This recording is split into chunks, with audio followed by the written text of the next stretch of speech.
Titanic திரைப்படம் 1996ஆம் ஆண்டில் ஆராய்ச்சி கப்பலான அகடமிக் மிஸ்ஸிஸ்லாவ் கேல்டிஷ் கப்பலில் புதையல் வேட்டையாடும் பிராக் லோவெட் மற்றும் அவரது குழு RMS டைட்டானிக் கப்பலின் சிதைவையும் ஆய்வு செய்து ஹார்ட் ஆப் தி ஓஷன் எனப்படும் மாலையை தேடுகின்றனர்.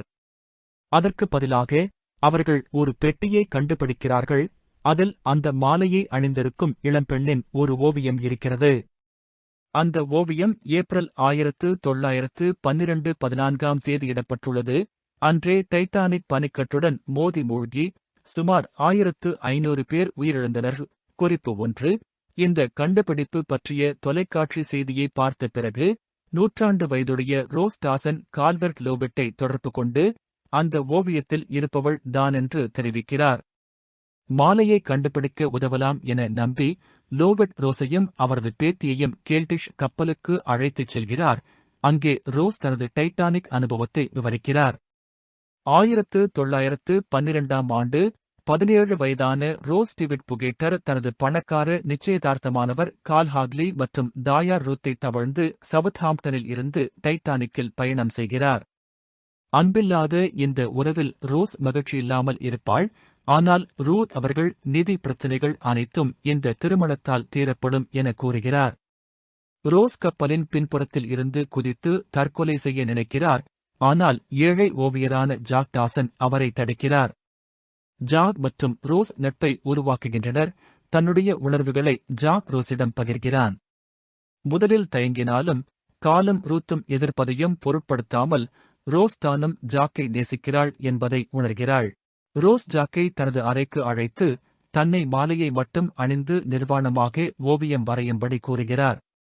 அதன் பிறகு அவர்கள் காலின் உதவியாளர் ஸ்பைசர் லவ்ஜாயை தவிர்த்து சரக்கு பிரிவிலுள்ள கார்கள் ஒன்றில் உடலுறவில் ஈடுபடுகின்றனர்.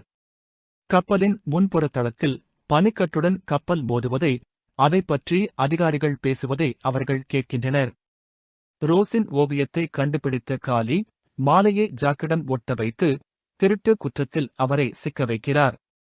ஜாக்கை கைது செய்து பூட்டி விடுகிறார்கள். மாலையை காலி தன் வசம் வைத்துக் கொள்கிறான்.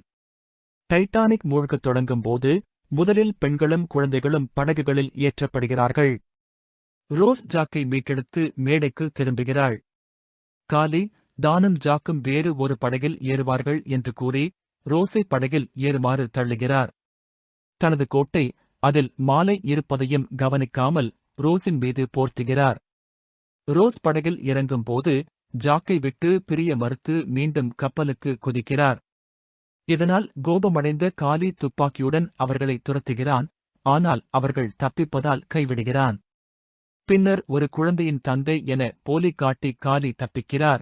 முன்புறம் நீரில் மூழ்க, பின்புறம் மேலே உயர்ந்து நிற்க ஜாக் மற்றும் ரோஸ் கைப்பிடியில் பற்றிக் கொள்கிறார்கள்.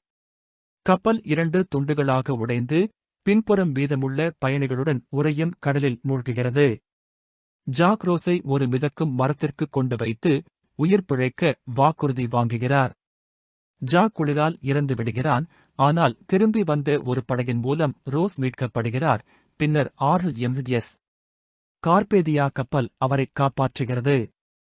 காலையும் தாயையும் தவிர்க்க ரோஸ் நியூயார்க்கில் இறங்கும் போது தனது பெயரை ரோஸ் டாசன் என தெரிவிக்கிறாள்.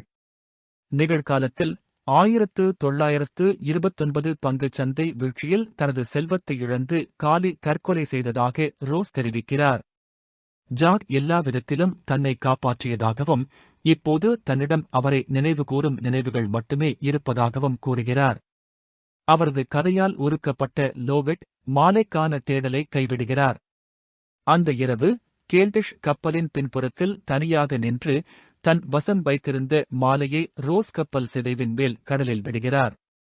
பின்னர் தனது படுக்கையில் படுத்திருக்கும் ரோஸின் மேசையில் ஜாக்கின் ஊக்கத்தில் அமைந்த சுதந்திரமும் சாகசமும் நிறைந்த அவரது வாழ்க்கையின் புகைப்படங்கள் காணப்படுகின்றன. 10. பின்னர் உலாவரும் டைட்டானிக் கப்பலில் இளம் ரோஸ் ஜாக்கை மீண்டும் சந்திக்கிறார். மூழ்கிய பயணிகளும் கப்பல் குழுவினரும் கைதட்டி சிறப்புடன் அவர்களை வரவேற்கின்றனர்.